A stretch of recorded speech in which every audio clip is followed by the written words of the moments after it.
One day, Gordon reached the station on the mainland to find the platform crowded. "It's a rail tour," explained his driver, "going along the coastline to Carlisle, I think." The station master came up. "Can you help?" he asked. "These railcar people are stuck because the train has failed. Could Gordon take them in his train, please?"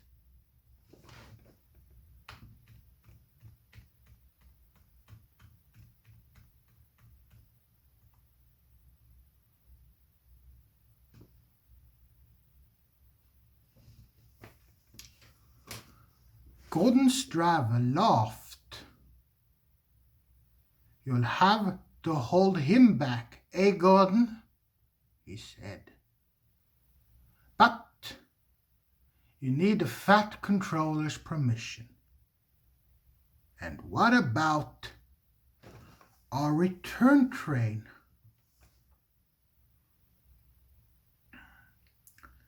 The Fat Controller agreed at once. Then the station master rang the shed. "What can you substitute for Gordon's Express?" he asked.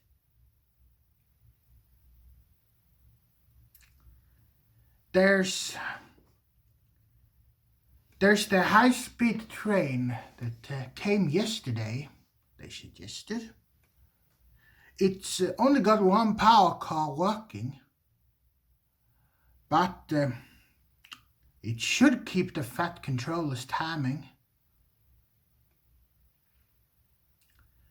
Philippa, she preferred Pip for short, and Emma were delighted to stand in for Gordon. Pip's cooling system was faulty, which had made her hot and bothered. But Emma didn't mind doing all the work.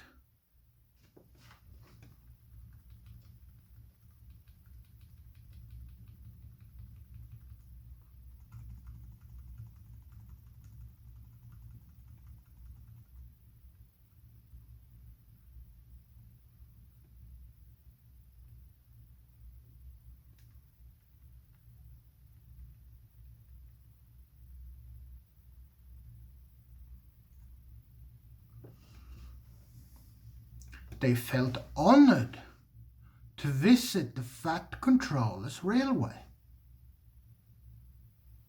James,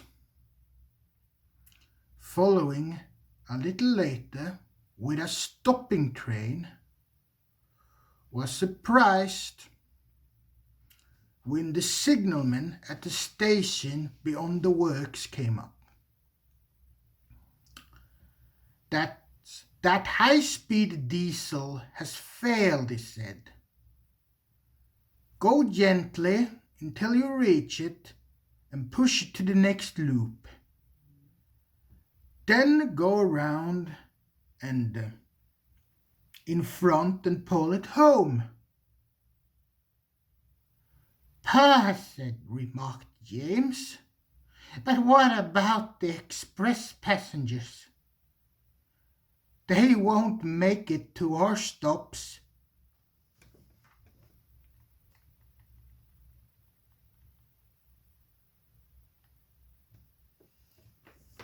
"Too bad," said the signalman.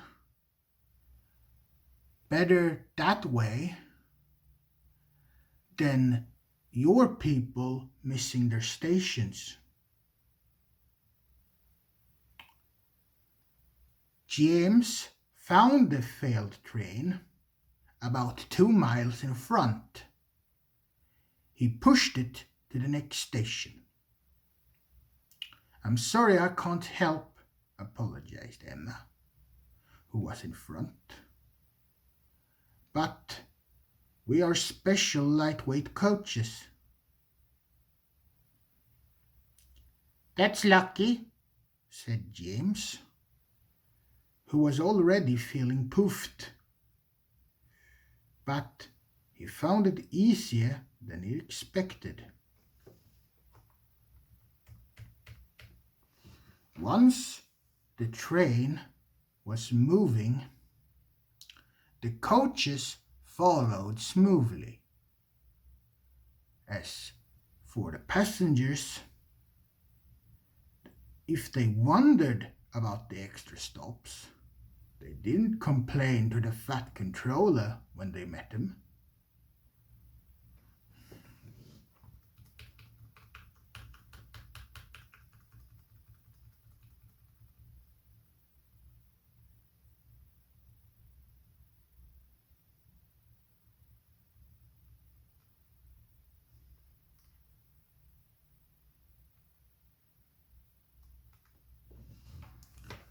"I'm sorry we're late, sir," said James.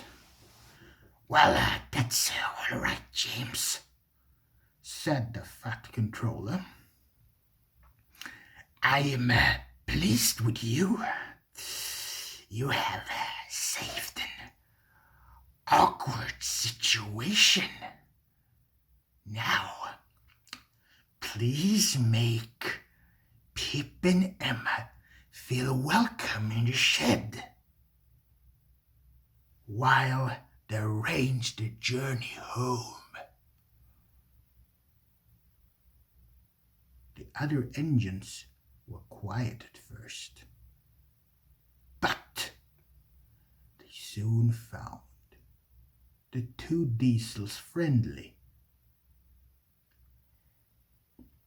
and before long they were all laughing together. James was glad Gordon was away. He might, he thought, so easily have said something to upset them.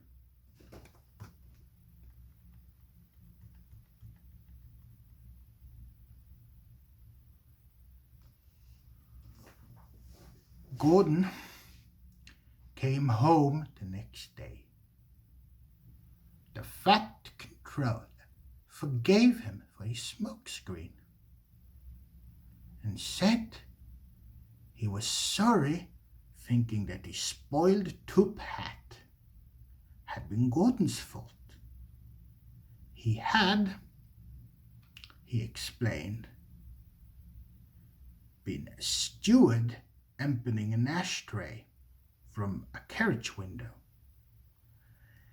"Now, Gordon," he continued, "while you were in Carlisle, we borrowed a high-speed train. It has failed, and I want you to take our passengers home."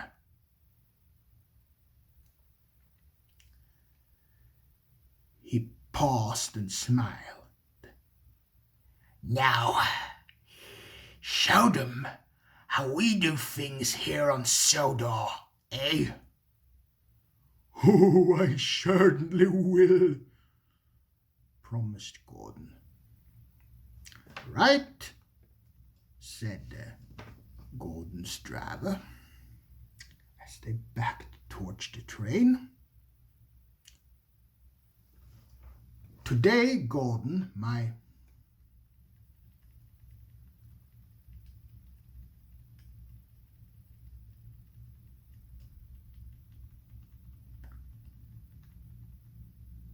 lad, you can have the run of your life." He did too. Douglas was waiting to pull Pip and Emma home when Gordon passed.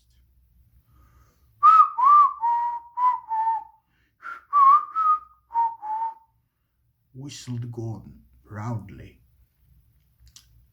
and with a switch and a roar he was gone. Pip and Emma watched enviously. Douglas chuckled. "Ah," he said to himself, "You're gone a speed engine, but it's a me pulling the high-speed train."